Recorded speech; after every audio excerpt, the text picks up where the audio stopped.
지난 여름 휴가 때 일입니다. 저희 매형한테 가서 고무보트를 하나 빌렸어요.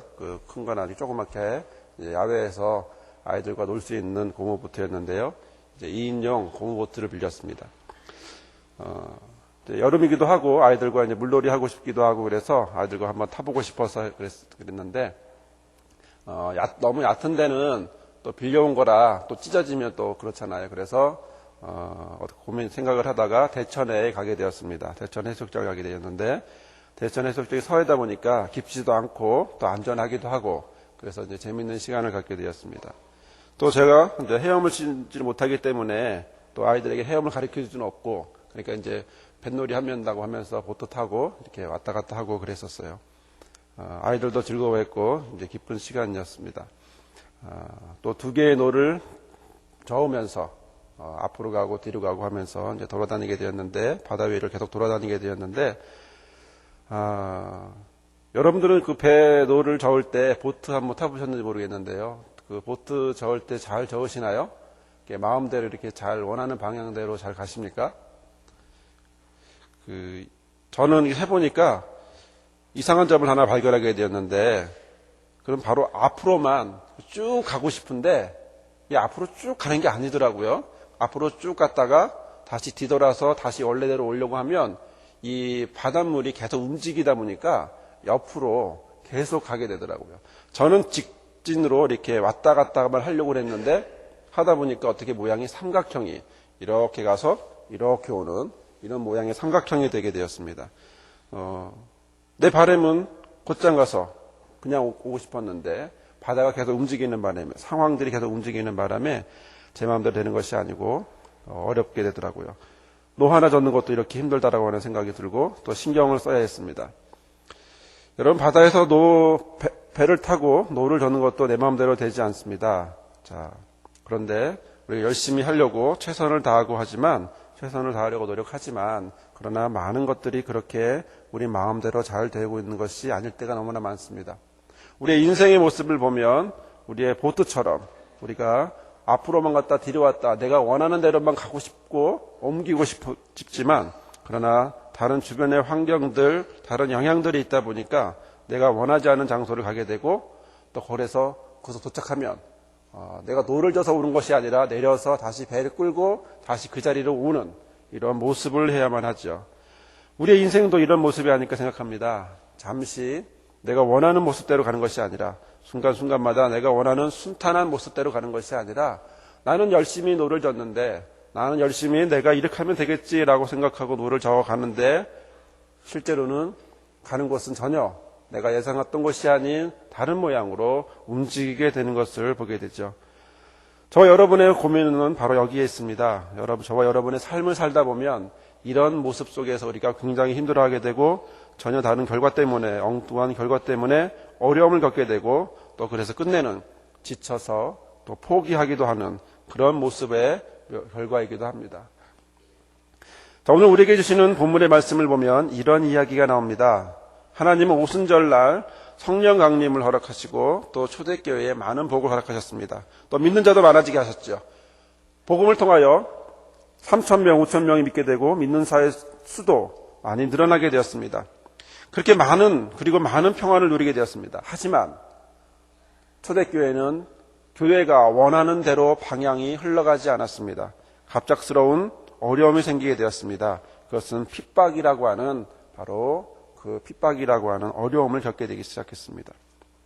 결국 끝내 스데반이라고 하는 믿음 좋은, 성령 충만한, 그리고 어딜 가도 칭찬을 받는 그분이 처음에 바로 돌에 맞아 순교하게 되는 그런 모습을 하게 되었습니다. 이런 상황이 되자 사람들은 긴장하기 시작했고, 예루살렘 교회에 그대로 남아있을 수 없게 되었습니다. 점점점 어려운 상황, 핍박이 그 초대교회에 다가오게 되었습니다.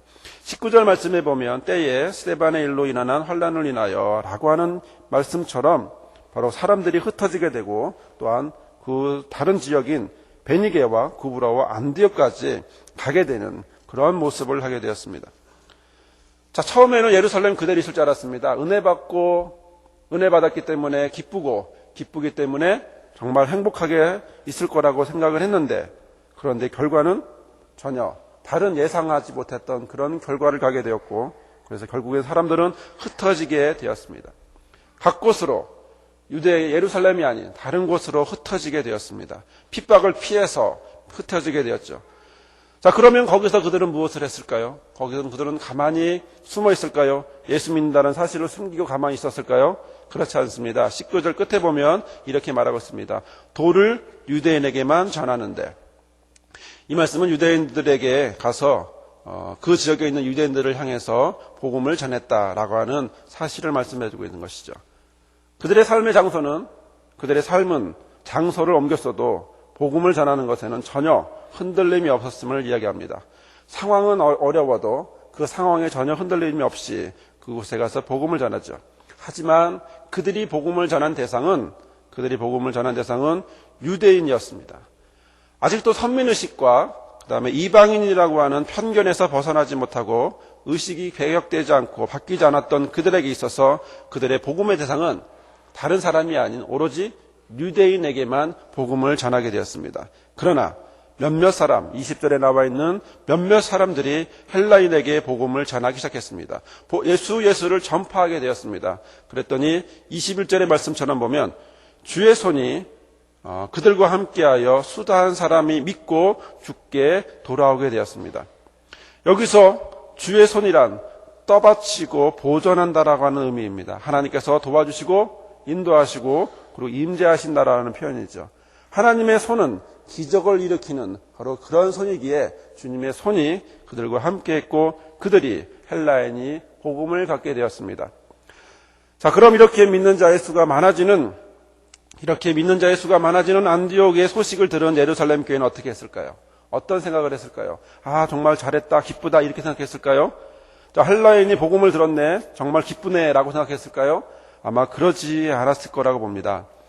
여전히 그들에게는 갖고 있는 선민의식과 이방인에 대한 편견이 그대로 남아있기에 그들에게 있어 그들이 복음을 전하 들었다고 하는 사실이 그다지 그렇게 그렇게 즐거운 소식만은 아니었다라고 하는 사실이죠. 그럼에도 불구하고 베드로의 어떤 하나님의 은혜로서 하늘의 보자기가 내려오면서 이방인에 대한 편견이 바뀌어지게 되고 그런 결과로 예루살렘 교회는 하나의 흔들림이 있고 변혁이 있으면서 그 안디옥 교회를 향하여 사람을 파송하게 됩니다. 이번에는 안디옥에 가서 복음을 전해야지라고 하는 그런 결과로 복음이 전해진 건 아니지만 그러나 주의 은혜로 주님의 인도하심으로 결국 복음이 전해지게 되고 이런 뜻밖의 결과를 따라 예루살렘 교회는 한 사람을 파송하게 되는데 그는 바나바라고 하는 사람입니다. 그의 원래 이름은 레위인인데 요셉이었습니다. 초대교회에 너무나 중요한 인물이었고 신앙의 모델이 되는 그런 중요한 사람입니다. 그래서 사람들은 그의 본명은 잘 모르지만 그의 별명은 너무나 잘 알고 있었습니다.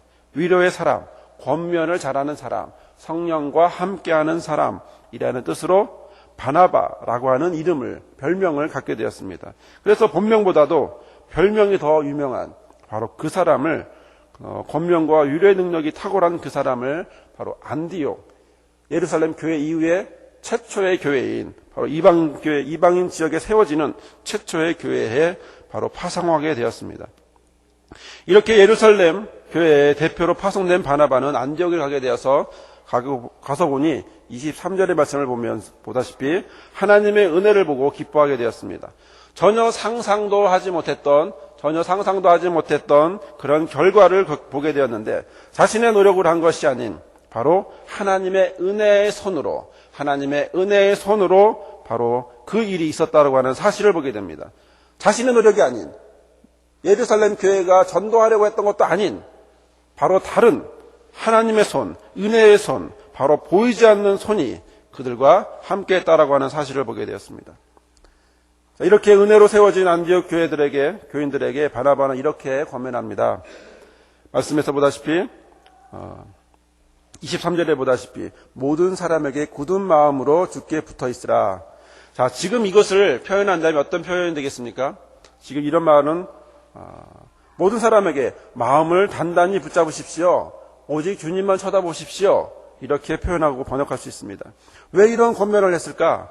그것은 바로 예수 그리스도를 영접하는 당신들은 이제부터 예루살렘 교회가 어려워졌던 것처럼 무엇? 바로 핍박이 여러분에게 올 수 있기 때문에 그것들을 직면하고 있다면, 박해와 시험을 직면하게 된다면 바로 이런 굳은 마음, 단단히 마음을 잡는 그런 마음이 필요했기 때문에 그렇습니다. 그래서 바나바는 그들에게 복음을 전하면서도 또한 마음이 흔들리지 않기를 원했습니다. 또 무엇보다도 중요한 것은 분명한 목표를 정하고 또 다른 관계를 흔들리지 않고 오로지 주님과의 관계에서 계속해서 지속할 수 있고 유지할 수 있도록 강조했습니다. 자, 이런 권면은 오늘날 우리에게도 필요합니다. 오늘 저와 여러분의 삶 속에도 필요한 권면입니다. 마음을 굳게 해야 합니다. 어떤 상황이 되어도 어떤 주변 환경이 되어도 우리를 핍박하는, 우리를 어렵게 하는, 바로 우리를 흔들리게 하는 그런 세상의 결과가 있어도 우리는 오늘 바나바가 오늘 우리에게 말하는 바로 굳은 마음이라고 하는 하나님 앞에 단단한 마음, 마음을 꼭 붙잡는, 그래서 하나님 앞에 온전한 마음을 드리는 그런 저와 여러분이 되기를 주님의 이름으로 부탁을 드립니다. 이런 고백과 이런 권면 후에 바나바는 25절에 나와 있는 말씀처럼 다소에 있는 사울에게 갔고 그를 데리고 인도해서 안디옥에 오게 되었습니다. 그리고 거기서 1년간 복음으로 안디옥 교회를 열심으로 봉사하기 시작했습니다. 1년을 열심으로 가르쳤고 그들은 말씀으로 세워졌죠. 말씀 안에 살고 있는 그들을 보면서 세상 사람들은 안디옥 사람들에 대하여 이렇게 말합니다. 그리스도인이라고 불리기 시작했습니다. 이처럼 초대교회는 안디옥 교회를 낳았습니다. 그러나 그것은 그들이 원하는 방식으로 그들이 생각했던, 예상했던, 원했던 방식이 아닌 오로지 하나님의 손, 주의 손, 주님의 은혜의 손으로 되어진 결과입니다. 보이지 않는 하나님의 은혜의 손이 안디옥 교회를 인도한 것입니다. 여기 우리 한 사람의 인생을 보도록 하겠습니다. 그도 그가 원하는 사람으로, 원하는 인생으로 살아간 것이 아닙니다. 그를 이끈 것은 인생의 은혜의 손이었습니다. 우리는 여기서 한 사람을 개종시키고 한 사람이 하나님의 사람으로 살게 하신 하나님의 은혜의 손을 볼 수 있게 될 것입니다.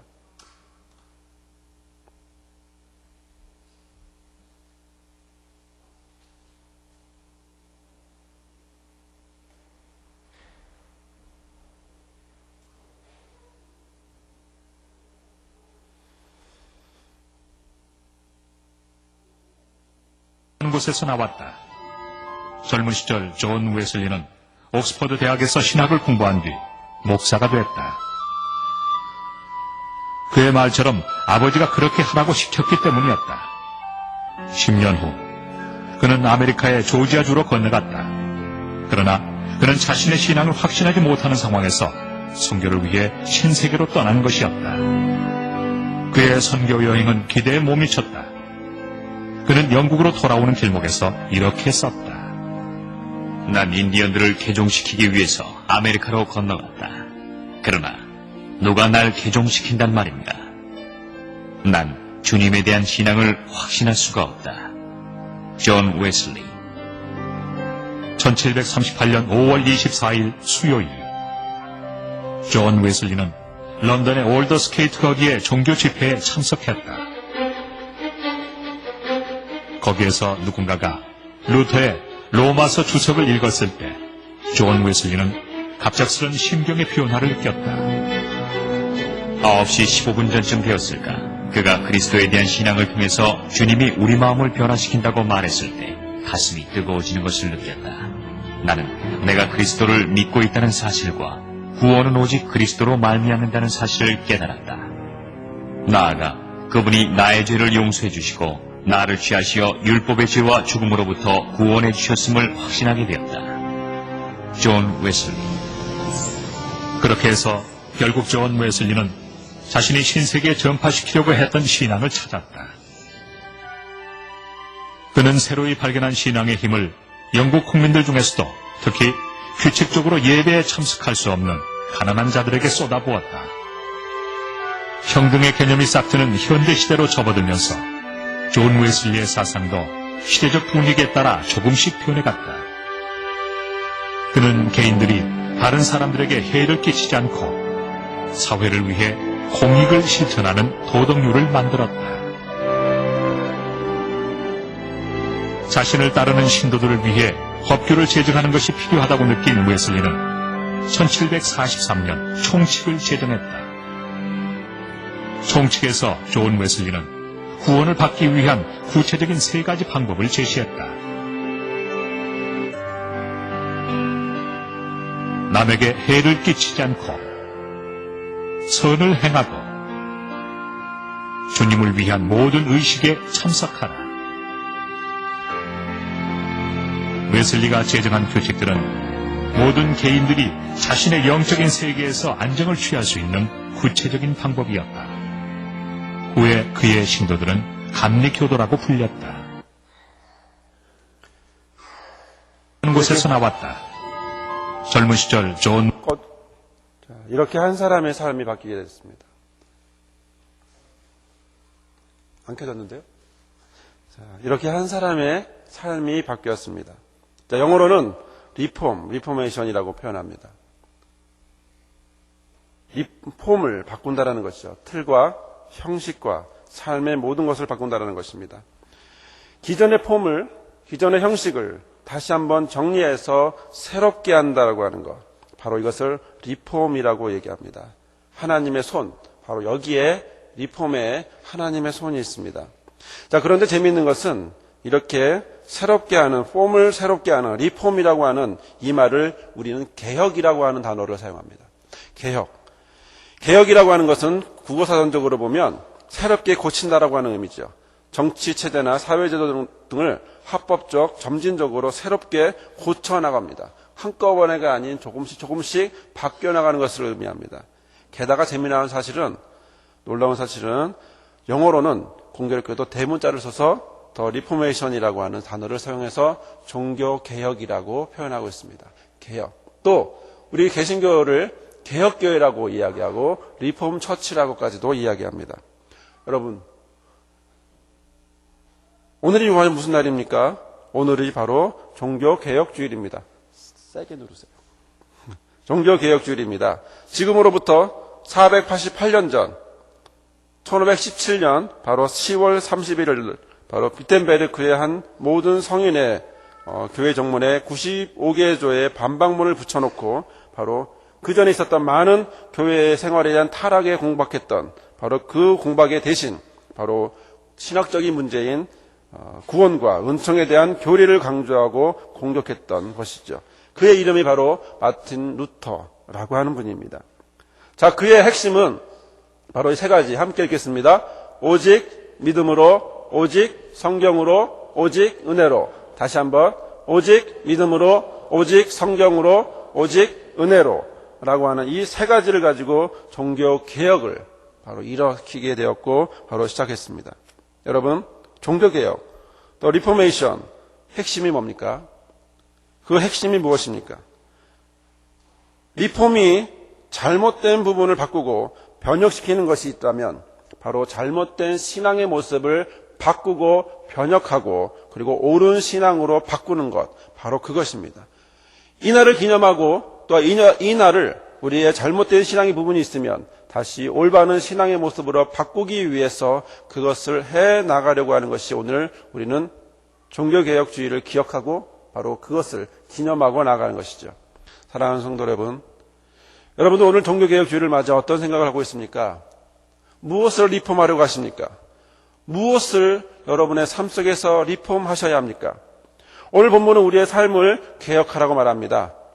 우리의 삶을 리폼하기를 하나님은 원하고 있습니다. 개혁하기를 원하고 있습니다. 바로 하나님의 은혜의 손이 안디옥 교회를 만드신 것처럼 전혀 불가능했던 안디옥 지역에 하나님의 교회가 세워지게 하셨던 것처럼 하나님은 리폼하기를, 개혁하기를 하나님은 원하고 계십니다.